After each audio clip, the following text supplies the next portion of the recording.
राष्ट्रीय प्रौद्योगिकी संस्थान NIT जमशेदपुर में 23 से 25 नवंबर को इंडस्ट्री एकेडेमिया कॉन्क्लेव 2023 का हुआ शुभारंभ। उद्योग अकेडमी का यह सम्मेलन DJLHC NIT जमशेदपुर कैंपस में किया जाएगा।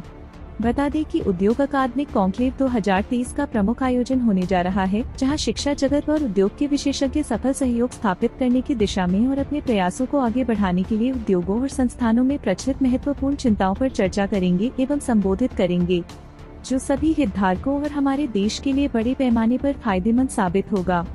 कॉन्क्लेव में शिक्षा जगत और उद्योगों के सामने आने वाली चुनौतियों पर बातचीत, चर्चा, ज्ञान हस्तांतरण और सामूहिक संबोधन को प्रोत्साहित करने के लिए एक अनूठा मंच प्रदान किया जाएगा, जिससे जटिल समस्याओं के प्रभावी समाधान विकसित होंगे, जिससे हमारे संबंध मजबूत होंगे। इस कार्यक्रम का मुख्य उद्देश्य भविष्य के औद्योगिक विस्तार के लिए उद्योग और शिक्षा जगत के बीच संबंध में सुधार करना है। वहीं वास्तविक समय की औद्योगिक समस्याओं के लिए अत्याधुनिक स्थायी समाधान प्रदान करना है। उद्योग के प्रभावी शैक्षणिक कार्यक्रमों को डिजाइन और विकसित करना और उद्योगों को सामान्य सुविधा प्रदान करना है। स्टार्टअप कंपनियों की स्थापना के लिए स्थानीय समुदाय को भी मार्गदर्शन प्रदान करना। शिक्षा जगत और उद्योगों के संयुक्त प्रयासों के माध्यम से सामुदायिक सेवाओं के लिए एक रूपरेखा विकसित करना है। आइए इससे संबंधित विशेष जानकारी NIT के एक्सपर्ट से जानते हैं। परिणाम देखने को मिलेगा झारखंड के। देखिए, सबसे पहले मैं अपना परिचय दे दूं।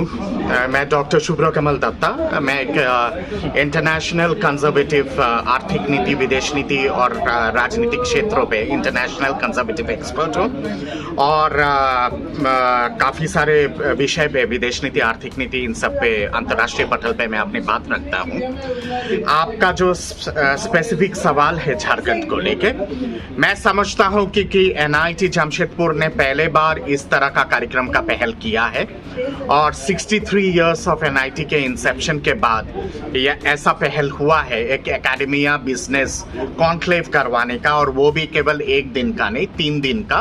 और इस पे आपके ब्यूरोक्रेसी से, फिर आपके इंडस्ट्री जगत से और उसके साथ साथ आपके सामाजिक क्षेत्र से, एकेडमिक जगत से बहुत सारे प्रसिद्ध लोग आ रहे हैं इस कार्यक्रम में और इस शिखर वार्ता में पार्टिसिपेट करने के लिए। मैं खुद भी दिल्ली से आया हूँ इस पूरे चीज़ पे अपनी बात रखने के लिए, एक सेशन को पूरा एड्रेस करने के लिए। मैं मानता हूँ कि ये शुरुआती पहल है, क्योंकि मैंने अक्सर कहा है, पिछले बार जब मैं 2.5 महीने पहले जब इस इंस्टीट्यूट पे आया था, तब भी मैंने कहा था कि झारखंड कहीं ना कहीं पे एक अनटच्ड कोहिनूर है और इसको एक दिशा और गति देने के लिए इस तरह के पहल की बहुत आवश्यकता है। और कहीं ना कहीं पे झारखंड हिंदुस्तान का, भारत का ताज बन सकता है अगर सही दिशा और अगर सही गति अगर दिया जाए। और उस पे एक केंद्रीय इंस्टीट्यूट NIT जैसे सेंट्रल इंस्टीट्यूट का एक बहुत बड़ा योगदान रहेगा इस दिशा को एक गति देने के लिए। और माननीय प्रधानमंत्री जी का जो मिशन 247 है, जिसपे आत्मनिर्भर भारत, उन्नत भारत को पूरा एक दूरगामी जामा पहनाने का और उसके साथ साथ भारत को number 1 economy of the world बनाने का, उस दिशा में ऐसे राष्ट्रीय संस्थाओं का, राष्ट्रीय इंस्टीट्यूट्स का एक बहुत बड़ा अहमियत रहता है और बहुत बड़ा रोल रहता है। और उसके साथ साथ स्थानीय मीडिया का भी मैं मानता हूँ एक बहुत बड़ा योगदान रहेगा झारखंड के जो स्थानीय मीडिया है। तो मेरा मानना है कि ये एक शुरुआती पहल है और इसके कामयाबी पे मैं दावे के साथ कह सकता हूँ कि ये काफ़ी कामयाब होगा। अगले साल का जो बिजनेस कॉन्क्लेव होगा शायद इससे भी और ज़्यादा बड़ा होगा और उस पे अंतर्राष्ट्रीय पटल से और राष्ट्रीय पटल से भी बहुत सारे लोग और आएंगे।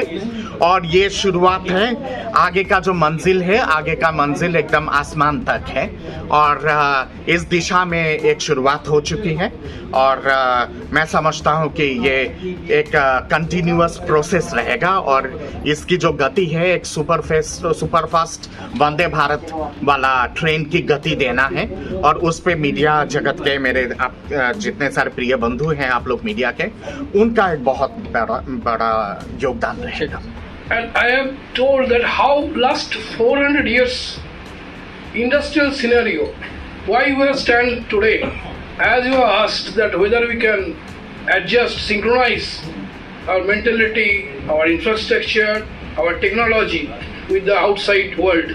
Okay, the thing is that if you see the total picture before colonization, after British rule, And that's why, if you just analyze the whole thing, the end of the 20th century, that is say 1975 to 2000, this period we have not developed much. At that time, China becomes the world's workshop, world's factory.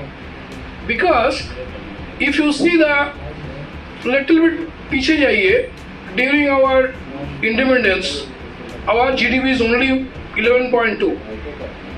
Okay, and we could not improve much.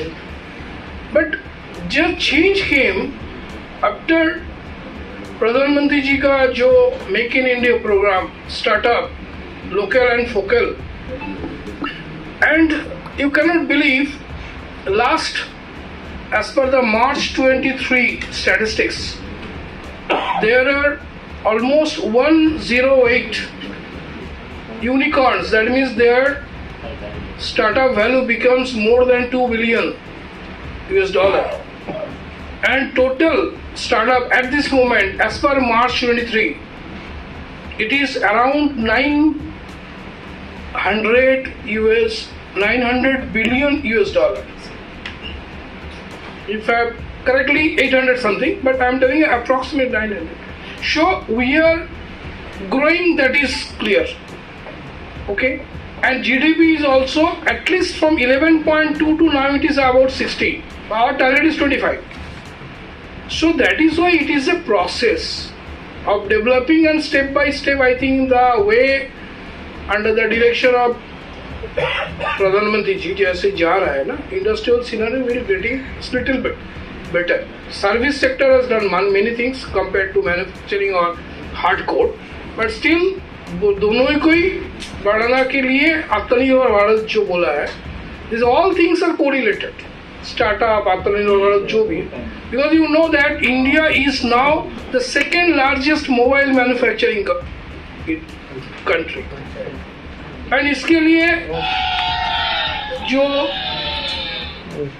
प्रधानमंत्री जो 6G जो के लिए जो किया है ना, and electronic manufacturing के लिए भी वो बहुत मदद कर रहा है, जैसे हम लोग further electronics and mobile area में हम लोग आगे बढ़ सकते हैं. So it is a step, you can see some effect in 2030 definitely. So I think we should wind up here.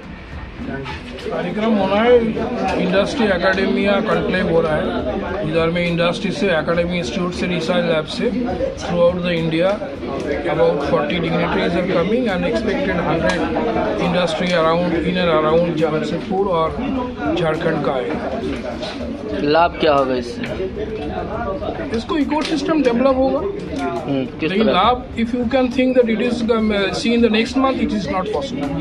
It is a step, it is a process where NIT can do some activities. long term है, short term goal नहीं है. Our long term goal is just to improve the ecosystem of this. कितने लोग participate कर रहे हैं? Students तो आ रहा है, including NIT Jamshedpur only 45 students हम लोग सुन लिया, but other IITs, NITs, IIITs, centrally funded institute से अराउंड 300 स्टूडेंट्स आ रहे हैं मॉडल कंपटीशन के लिए. That is also one part two encourage the students. About 70 models already confirm किया है, तो 20 मॉडल तो शो किया जाएगा. ने कहा है कि अंतर्राष्ट्रीय पटल पे भारत के तरफ से राइट विंग के एकमात्र एक्सपर्ट हूँ, जो BBC, अल जजीरा, CNN, रशिया टुडे, तमाम जितने सारे अंतर्राष्ट्रीय चैनल्स हैं और राष्ट्रीय चैनल्स की तो गिनती नहीं है, इन सब पे आर्थिक नीति, विदेश नीति और राजनीतिक चीज़ों पे अपनी बातें रखता हूँ. हाल फिलहाल G20 पे कई सारे अंतर्राष्ट्रीय चैनलों पे मेरे संबोधन रहा है. 2.5 महीने, मेरे ख्याल से 2.5 या 3 महीने पहले, 3 महीने IIT जमशेदपुर आने का मेरे परम मित्र प्रोफेसर सूत्रधर जी के चलते, इनको मैं बहुत सालों से जानता हूँ और प्रभा जी के इनिशिएटिव रहा है, तो इंस्टीट्यूशनल एक एड्रेस मैंने किया था.